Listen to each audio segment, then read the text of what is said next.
If you're a married couple and you're retiring with any type of an age gap, there are three critical things you do when it comes to retirement planning that don't apply to couples without an age gap. In today's video, we're going to walk through Daniel and Dion's plan to illustrate how these three things, if not properly planned for, could be disastrous for your retirement. So let's jump into their situation.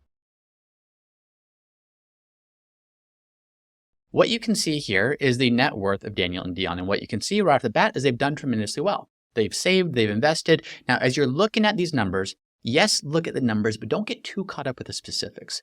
Whether you have 10 times as much as this or you have 10 times less than this, that won't actually matter. What we're going to do is walk through the key principles that do apply to anyone. So as you can see here, they have money in the bank.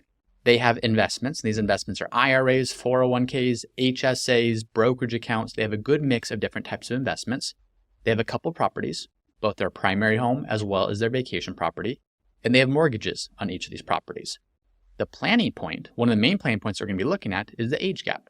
As you can see here, Dion is 64 and Daniel is 53.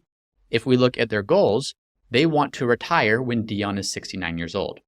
They have retirement expenses of $8,500 per month, plus all these other expenses we're looking at here, whether it's annual healthcare costs planning for, whether it's overseas vacations or vacations here in the US. As you can see here, they've done a really good job of detailing what their expenses will be. So the way we're accounting for this is $8,500 a month, which you can see right here. This is in addition to the costs of both mortgages, the property taxes of both mortgages, all these various vacations, some of which you can see here, they're going to take every other year up until a certain age. Others they might take at different frequencies. But what we're looking at and what we're accounting for is all the various costs that will come into play when it comes to meeting these retirement needs. Now here's the thing. Dion is making a very healthy salary. She makes over $700,000 per year, and Daniel does not have an income that's coming in right now. So when we look at that, that's a critical planning point, that the older spouse in this scenario is also the spouse that's bringing home the income. So what that's going to do is going to highlight a few of the unique planning points to couples with an age gap, and I'm going to walk you through what you need to do if you're in a similar situation. So in addition to her salary, they will at some point have Social Security. They're not collecting yet, but Daniel has Social Security, Dion has Social Security. And while she is still working, they're making pretty significant contributions for retirement. Maxing out a 401k, maxing out a health savings account, putting money aside for their daughter's college, putting money aside into a deferred comp plan, putting money aside into other retirement accounts here. So they're setting money aside along the way. So Dion is 64 today. She wants to work for 5 more years in this initial base case. They're putting money aside for retirement. And if we look at this, under these assumptions of starting with a few $1,000,000, adding to it, working until 69, they're in a great place. So here's a graph that shows that they're doing great. Now, obviously, this is no guarantee because this is assuming certain rates of return with the market. This is assuming certain rates of inflation. This is assuming certain things are happening. But based on all those assumptions, you can see that things look pretty good. Here they are today, and they're going to continue saving and growing. And when Dion is 69, she will retire. And their portfolio is projected to continue growing even after no salary is coming in because, on average, the growth of their assets will outpace the income or the distributions they're taking from their assets. So this is pretty solid. The probability of success at 85% means when you measure this against a whole bunch of different market environments, not just getting the same exact rate of return every single year, but 1,000 different potential return scenarios and different sequences of returns, they're projected to have a successful outcome. So all looks good in what we'll call the base case scenario. If every single assumption we made happens, if Dion works until age 69, if they save like they save along the way, things are probably going to be fine. But what if that doesn't happen? So let's explore what happens if some things change. So what if they look at this and Daniel and Dion say, hey, this is great. We're on track to meet all of our needs and pretty significant amount left over. This is no means a guarantee of this happening, but maybe Dion wants to retire early. And she says, you know what, I don't want to work until 69. I want to work until age 66 because now we can retire a bit earlier, do some things that we want to do and to wait those additional 3 years. And you know what? What if instead of spending $8,500 per month, what if we bump that up an extra $1,500 per month, brought that to an even $10,000? What would that look like? And once again, whether these numbers look similar to yours or dramatically different, don't get too caught up in the specific numbers as much as the principle that I want to illustrate. And that principle is this. Assuming Dion continues working only 2 more years and retires at 66, and they spend more than they initially projected, here's what that looks like. This is going to have a lot fewer assets at the end of the day, but this isn't what I want you to focus on. What I want you to focus on is this. You see it says proposed plan. All that really means is the new outcome, the new projection based upon these new scenarios. If we look at this, here's our assets today. What's interesting about this is Dion would probably be fine. We're assuming a life expectancy of age 95 for both of them in this case. So we have no idea how long they'll live, but let's plan for a life expectancy of 95 for each of them. Mission accomplished for Dion. These assets last over the course of her lifetime as the older spouse in this marriage. But what it doesn't work for is Daniel in this instance. Because of that age gap, an 11-year age gap, you can't look at traditional 30-year time periods. A lot of withdrawal rules or a lot of traditional rules of thumb for retirement are based upon what should you do, how much should you spend if you need your assets to last for 30 years. Now in Dion's case, that might be enough. If she retires at 66, a 30-year retirement takes her to 96. That's great, but at that point, Daniel's only 85. If he still has another decade of life or so left, he's going to have to do so without any retirement assets. You see those assets are projected to run out, which means he still has the property, he still has his Social Security, but there's a pretty dramatic standard of living between what they started retirement spending and what things would look like if they run out of assets too soon. So this is a principle I want to get across. If there's an age gap between spouses, you have to look at life expectancy or you have to look at longevity of the younger spouse when making decisions, because it's not enough to make sure that the older spouse is well taken care of if that leaves the younger spouse out to dry should they continue living for a significant period of time after. So in this case, a 30-year time period is good for Dion, but you might need to plan for more of a 40-year time period when you look at Daniel's retirement and how long of a life expectancy he might have. So that's the first principle that I wanted to illustrate, is if you have an age gap, you need to look at retirement longevity or retirement horizon of the younger spouse to make decisions that work for them, not just the retirement horizon of the older spouse. The second thing I want to illustrate is this. Let's go back and reset some of these projections. And by the way, as I'm doing this, if you want to follow along and run your own projections, you can get access to the same exact software in the Retirement Planning Academy, which there's a link below in the description here. So you can get access to Retirement Planning Academy along with videos to walk you through and guide you through your retirement. But a lot of people get it so that they can get this software and follow along as we go through this stuff. So reset what we looked at. We're back to the base case plan here.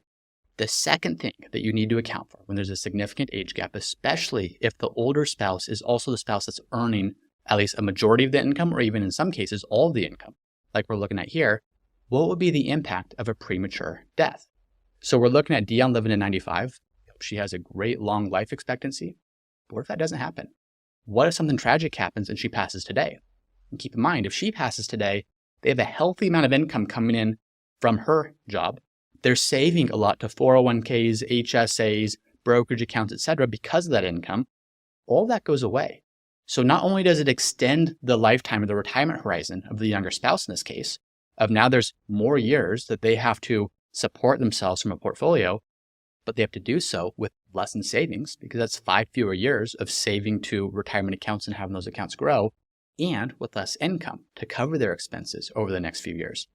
So if Dion were to pass today at age 64, and you were to rerun this projection, it's going to be a significant, dramatic change to what things would have looked like. Here's a projection of what their assets would have looked like had Dion continued working for 5 more years. If that doesn't, if she were to pass today, the new plan has a lot fewer assets. And the biggest thing here is their probability of success drops from a very high probability of success to I don't want to say 0% probability of success, but a near 0% probability of success, meaning there's very, very little chance that they're actually able to support Daniel's needs in this case, should something happen to her. So what's the takeaway? What do? Well, number one, this is why you have life insurance. If you have life insurance that's already existing, that could be something that if Dion passes away, the life insurance is used to invest and create income to replace some of the lost income and make sure that the surviving spouse is cared for. There's not life insurance at this point. And you look at this and say, well, you know what? I'm at an age where it's pretty expensive to get life insurance. Or maybe I had a health event that prevents me from getting life insurance. That might not be something on the table. So instead, you need to look at what if the younger spouse, the surviving spouse, they would have to continue working. I'm just going to plug in some numbers here, but there's a pretty significant monthly expense here. When we look at there's 2 mortgages that need to be paid, there's $8,500 per month of living expenses. There's college for a child that needs to be paid for. There's potential vacations and trips and other things. There's a lot of income that's needed to cover those. So I'm just plugging some numbers in to say what might an income need to be? What if in this case Daniel worked and earned $200,000 per year until age 65? Does that change things? And we can start to see how the new plan, better than the old. It's not necessarily going to be the thing that 100% guarantees success, but it's getting closer. You might say, okay, well, that's going to get you part of the way there. There might also need to be a reduction here. And by the way, the software is already modeling out that if one spouse passes away, the survivor's costs are going to be about 80 to 85% of whatever the costs were as a couple. So some of that's already being factored in here, but I want to factor it in even more.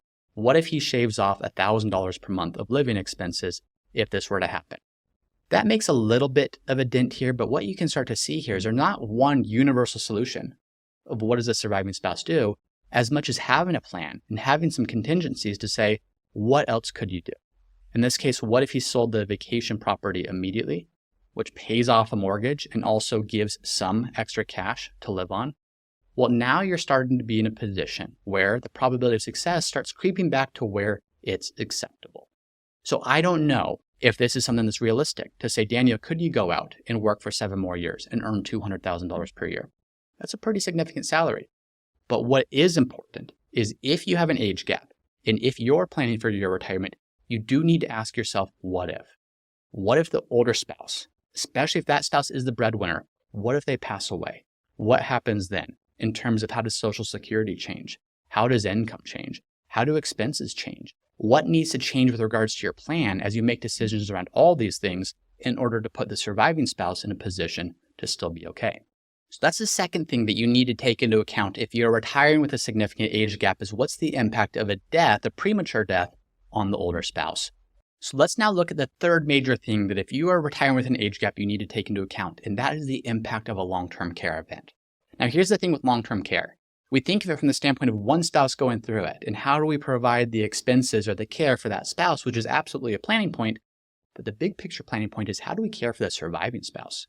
If one spouse, who's much older than the other spouse, goes through a long-term care event, and they ultimately pass after that, really what we also want to know is, does that deplete all the resources? Have you depleted your portfolio? Have you used up everything you have for that spouse who had the event?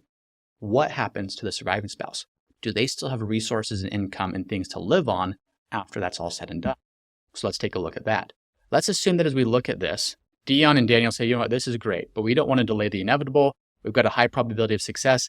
Could we retire earlier? Could Dion retire earlier? And they say, you know what? Yeah, it probably looks like we can. What if that happens at age 67? Well, in doing so, probability of success drops from 85% to about 60.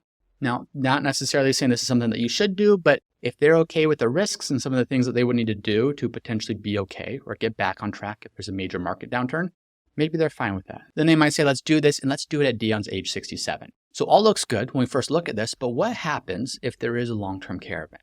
What if Dion has a long-term care event and assume it's $150,000 per year? So $12,500 per month. And let's assume that it's longer than average. It's a 3-year long-term care duration that those expenses have to be maintained for. This probability of success goes from 60% to about 49%. If we were to include Dion working 1 fewer years or 1 less year than we even previously looked at, what you can start to see is that probability of success declines even more, from 50% down to 31%. So one of the things that you need to be mindful of here is the impact that a long-term care event would have not just on the first spouse, on the older spouse, but also on the surviving spouse.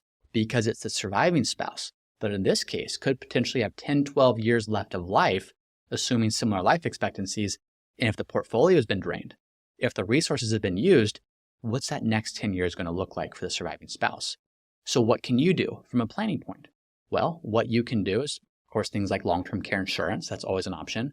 But number 2, when making decisions like retirement, this is something that you should take into account. Maybe if you retire at 67, if you're Dion, things work, but not so much if you retire at 67 and there's a long-term care event. So instead of looking at long-term care insurance, which I'm not saying you shouldn't get, but you could explore alternatives of what if I don't work until 67, I don't quite work until 69, but what does it look like at age 68? By the way, this is the importance, this is why we plan and we project that none of these things can be guaranteed. Who knows what work's going to look like? Who knows what the market's going to do? Who knows what major expenses come up out of nowhere? Have to have a plan, or you need to have a plan to address these contingencies before they happen. But that single decision of working 1 more year still 1 year less than age 69, but 1 more year than they were previously planning to work, that puts them in a position where even if there's a long-term care event that costs an extra $150,000 per year, and it lasts for 3 years, Daniel's still likely to be in a position where he's not going to be wondering, how am I going to survive? How am I going to live once the portfolio has been depleted?